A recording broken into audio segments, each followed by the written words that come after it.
اعوذ باللہ من الشیطان الرجیم، بسم اللہ الرحمن الرحیم۔ عزیز طالبات السلام علیکم۔ ہم سیرت النبی کے حوالے سے ڈسکس کر رہے تھے کہ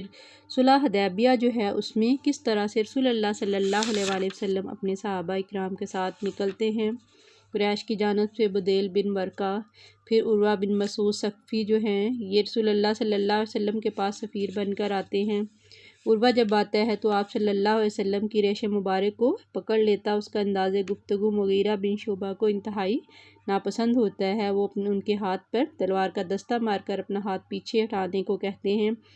اور وہاں پر عروہ یہ دیکھتا ہے کہ صحابہ اکرام آپ کے ساتھ کس طرح والہانہ عقیدت رکھتے ہیں، آپ کے وضو کا پانی تک زمین پر نہیں گرنے دیتے، آپ صلی اللہ علیہ وسلم کا تھوک ہاتھوں میں لے کر جسم پر لگا دیتے ہیں، آپ کی ایک آواز پر لبیک کہنے کے لیے ایک دوسرے سے سبقت لے جاتے ہیں۔ اس نے جا کر واپس کہا، اے قوم قریش، میں نے کیسر و کسریٰ کے شاہی دربار دیکھے جو عشق، محبت، عقیدت اور دلی لگاؤ میں محمد صلی اللہ علیہ وآلہ وسلم کی مجلس میں ہے، وہ کسی بھی بڑے سے بڑے شہنشاہ کو بھی حاصل نہیں، اس لیے تمہارے لیے محمد رسول اللہ صلی اللہ علیہ وآلہ وسلم کا مقابلہ کرنا مشکل ہے۔ اس کے بعد رسول اللہ صلی اللہ علیہ وسلم عثمان غنی رضی اللہ عنہ کو بھیجتے ہیں، اور جب عثمان غنی رضی اللہ عنہ کی واپسی کی تاخیر کی وجہ سے یہ افواہ پھیل جاتی ہے کہ انہیں شہید کر دیا گیا، اس خبر سے رسول اللہ صلی اللہ علیہ وآلہ وسلم اور صحابہ اکرام کو سخت صدمہ پہنچا۔ آپ صلی اللہ علیہ وآلہ وسلم نے فرمایا، جب تک انہیں عثمان کا قصاص نہیں لیں گے ہم یہاں سے نہیں ہٹیں گے۔ چنانچہ ببول کے درخت کے نیچے آپ بیٹھ کے تمام صحابہ اکرام نے ثابت قدم رہنے کی بیعت لی۔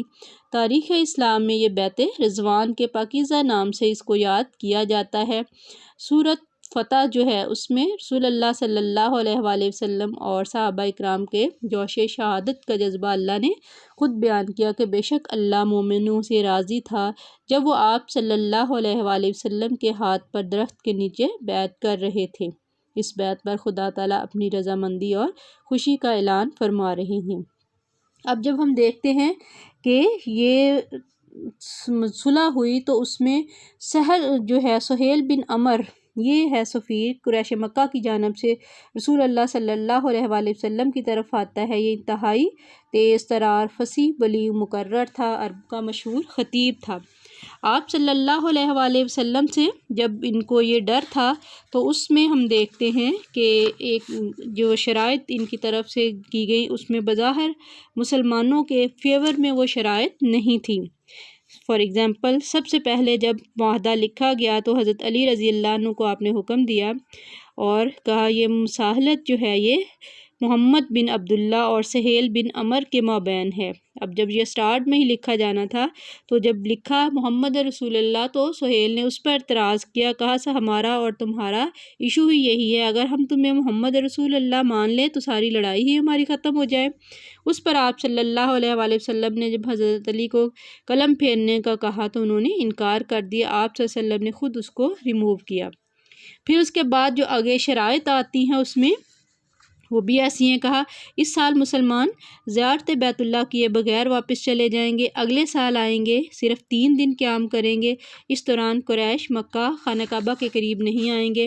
پھر اس کے بعد کہا کہ مسلمان اگلے سال اسلحہ لے کے ساتھ نہیں آئیں گے، مکہ سے کوئی شخص مسلمان ہو کر مدینہ جائے تو اسے واپس کیا جائے گا، لیکن مدینہ سے کوئی مسلمان مرتد ہو کر واقع آ جائے تو اسے واپس نہیں کیا جائے گا۔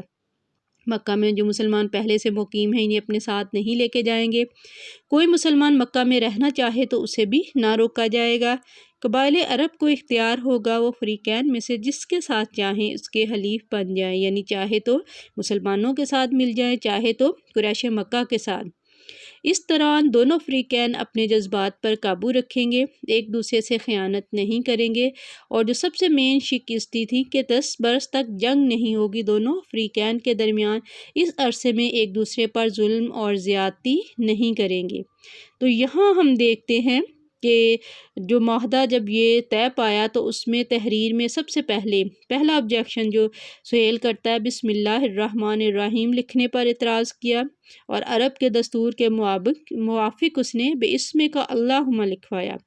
پھر محمد رسول اللہ صلی اللہ علیہ وسلم کے الفاظ لکھے، اس پر اعتراض کیا، اس کو محمد بن عبداللہ آپ صلی اللہ علیہ وسلم نے لکھوا دیا۔ پھر اس کے بعد جو ہے ابو جندل کا مشہور واقعہ پیش آتا ہے کہ ابو جندل سہیل بن عمر کا بیٹا تھا، وہ چند دن پہلے ہی اسلام لا چکا تھا، اس وجہ سے سہیل نے اس کے پاؤں میں بیڑیاں ڈال دی تھیں۔ اب جب یہ صلح نامہ ابھی طے ہو رہا تھا زبانی، تو وہ بیڑیاں گھسیٹتے ہوئے زخمی حالت میں آپ صلی اللہ علیہ وسلم کے پاس آتا ہے۔ آپ صلی اللہ علیہ وسلم کی خواہش بھی تھی اور آپ نے ابو جندل سے کہا اس کو اس معاہدے سے مستثنی قرار دیا جائے، لیکن سہیل نہ مانا۔ اس پر آپ صلی اللہ علیہ وسلم اور صحابہ پریشان بھی ہوئے۔ عمر فاروق بےتاب ہو کر آپ صلی اللہ علیہ وسلم کے پاس آئے، کہا کیا ہم حق پر نہیں ہیں؟ آپ صلی اللہ علیہ وآلہ وسلم نے فرمایا بالکل درست ہے، لیکن انہوں نے کہا ہم اپنے دین کے لیے اس طرح کی ذلت کیوں گوارا کریں؟ آپ صلی اللہ علیہ وسلم نے جواب دیا میں خدا کا برحق رسول ہوں، اس کی نافرمانی نہیں کر سکتا، خدا کا پیغمبر وعدہ خلافی نہیں کر سکتا۔ اب ہم نے جو سہیل سے جو چیزیں معاملات ہم نے وعدہ کیے ہیں، تو چونکہ صلح ہو چکی ہے تو ہم اس سے بد عہدی نہیں کر سکتے۔ اس موقع پر جو ہم دیکھتے ہیں کہ بظاہر مسلمان انتہائی پریشان تھے، ایک شوق کی حالت میں تھے، کنڈیشن میں، تو اس پہ آپ صلی اللہ علیہ وآلہ وسلم نے جب ان کو کہا کہ اٹھیں، احرام کھولیں، قربانی کریں، تو ہم دیکھتے ہیں کہ وہاں خاموشی تھی۔ جب ہم روایات دیکھتے ہیں تاریخ میں، آپ صلی اللہ علیہ وسلم بھی پریشان ہوتے ہیں۔ ام سلمہ رضی اللہ عنہ آپ صلی اللہ علیہ وسلم کی ازواج میں سے آپ کے ساتھ تھیں۔ آپ نے آ کے جب ان کو یہ معاملہ سنایا تو یہاں پر اس معاملے میں آپ صلی اللہ علیہ وآلہ وسلم سے انہوں نے کہا کہ آپ جائیں، خاموشی سے جا کے اپنا احرام کھولیں، قربانی کریں۔ آپ نے ایسا ہی کیا اور آپ کے پیچھے پھر اسی کنڈیشن میں آپ صلی اللہ علیہ وآلہ وسلم کے جو صحابہ کرام ہیں انہوں نے کیا۔ تو